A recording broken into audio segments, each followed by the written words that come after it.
Hello, students. Welcome to Easy Elimu Learning Simplified. My name is Mr. Stanley Ombogo. So, dear students, welcome again, and I'm glad that you are watching.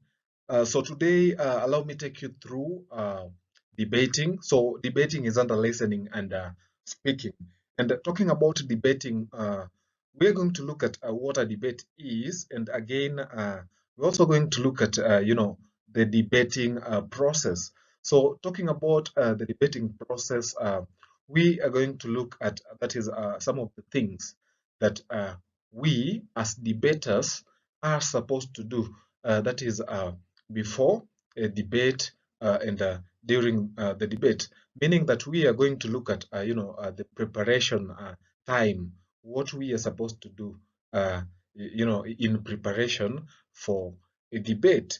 Then again, we are also going to look at some of the things that happen now during the debate. So, including point delivery and reactions that is coming from members from either sides. That again we are going to look at now.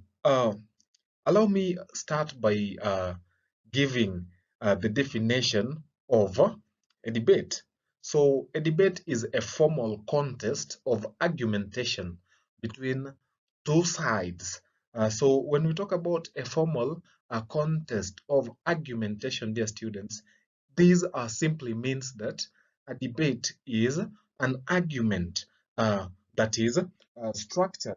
So, it is an argument that is structured where two sides uh, speak alternatively for or against a particular contention that is usually based on a topical issue. So a debate embodies the ideals of reasoned argument and tolerance for divergent points of view. So remember, in the definition, we have talked about two sides. That is a formal contention of, or a formal contest of argumentation between two sides. So these sides are the proposition side and the opposition side.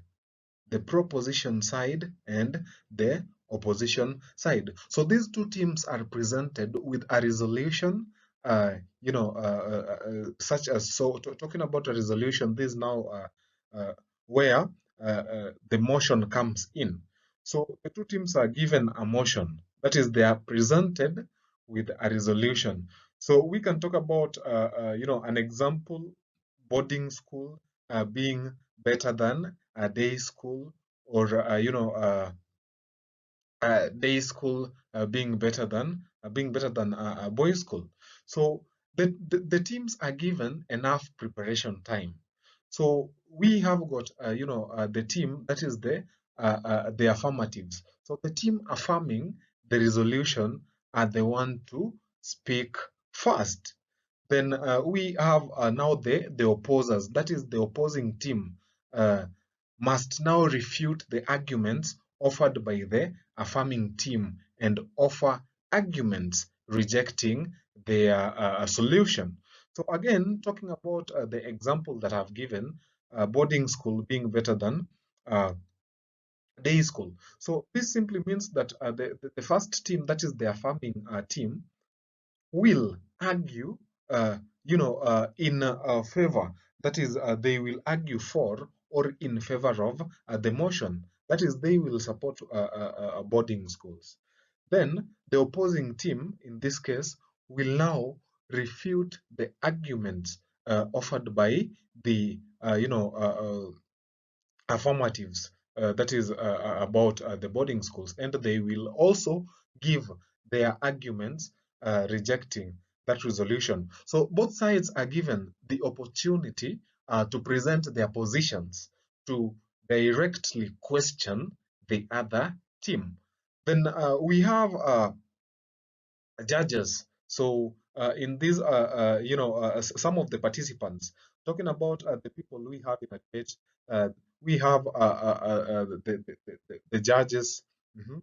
Also the speakers. Then there is also the secretaries from either sides who take down, or I mean, who write down the points delivered by the members. Then we have the debaters or the contestants or the participants, and also some other people. That is the sergeant at arms, chaplain, and so on. We have people playing various roles. So there is now the evaluation of the persuasiveness of the arguments, and a constructive feedback is offered afterwards by now the neutral judges. So, talking about the debating process, allow me start. That is by looking at preparation time. So when we are talking about preparation time, this is the time that you have from the motion. That is from when the motion is given or announced to the beginning of the debate. So some of the things that are supposed to be done during this time, dear students, is number one, research. So do adequate research on the motion to get facts. The facts can be got from very many sources. Number one, from the teachers, from parents, from other students. You can also look for some books or materials that have some information based on the topic. There is also the internet. You can as well browse the internet and look for relevant information that can help you support a given point. Then number two, write notes on the facts. That is, having you know uh, gathered the facts. Now write them down. So the reason why you are writing down, the reason why they are written down, dear students, sorry, so they are written down not because you will read them as you present, but you will simply use them to ascertain that all the points you had in mind are presented. Because there are cases where, a contestant uh, has a number of points. So when you fail to write them down, chances are that some points can be left out mistakenly. So you can once in a while look at them during your presentation. Then again, another thing that is supposed to be done during this time is that practice how to speak. So you can do this in front of friends and relatives, or sometimes in front of a mirror. So when we talk about doing it in front of friends or relatives, these are again where the idea of mock audience come in. So another thing is that if anxious, you're advised to do some physical exercise. So you can also take a deep breath just before your presentation. Then another thing that is also important is, the grooming. So ensure that you dress decently, because if you are smartly and decently dressed, it will, automatically boost your confidence during the presentation. Now, we are done with the preparation time. So we have looked at some of the things that we are supposed to do during preparation time. So the next area is now the points delivery, or now what we call the presentation time. So talking about point delivery. Here are some guidelines that will help you be successful during your points delivery. So this is a time when you are now presenting or airing your points to the other, that is to the contestants. So during this time, ensure that you deliver your points in a confident and persuasive way. Remember the aim. The aim of the debate is to, persuade. It is to persuade the other team that whatever you are saying is what is to go by. And again, the aim of a debate is to convince.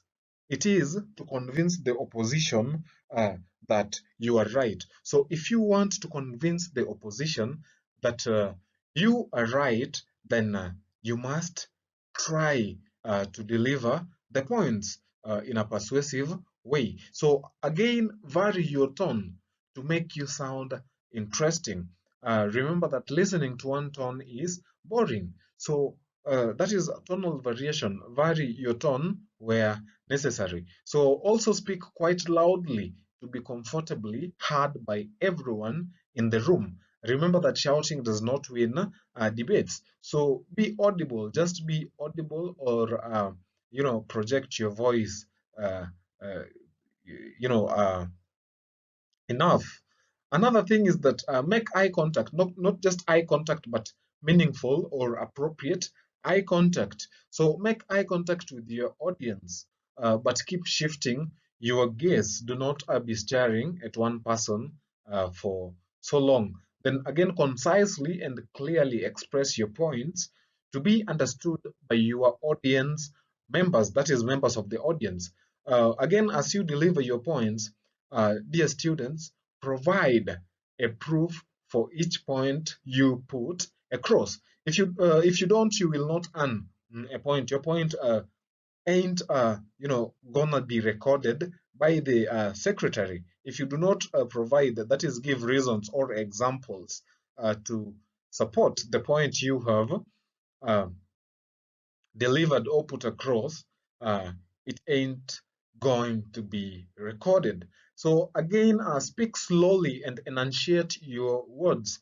When you slow down that is, when you slow down your speech, sorry, you give your audience and the judge more time to process your strong points. So we can also talk about, talking or speaking in a moderate pace. That is, you're not too fast, neither are you too slow. You are somewhere at the middle. So again, use gestures to elaborate on your points. Uh, that is now the non-verbal cues that we have in communication. So as you deliver your points, you can accompany them with the non-verbal cues like the gestures and even body movements, etc., etc. So again, as you present, pause to divide your major points. Do not read the points. The points in a continuous prose. So ensure that you pause or break in between to divide the major points, and again, so that they are clearly understood. Now, on to the next thing, dear students, we have now the heckling process. So, heckling is not bad. Heckling is not bad. It is not like booing uh, somebody, but it is a brief phrase that is sometimes it consists of only two words, or you can also use, the non-verbal actions to heckle that are directed to the judge or the contestants. So these are just a reminder to the judge to pay close attention to the message immediately expressed by the speaker. So there are two types of heckles. That is, there are two types of reactions. That is, how you can react to maybe a point that has been delivered by someone, or if maybe you want to refute a given message. So the first type of heckle is those that are the non-verbal, such as, that is, you know rapping or beating the knuckles on the desk. We have sometimes also rapping the palm on the desk, or even stamping the feet.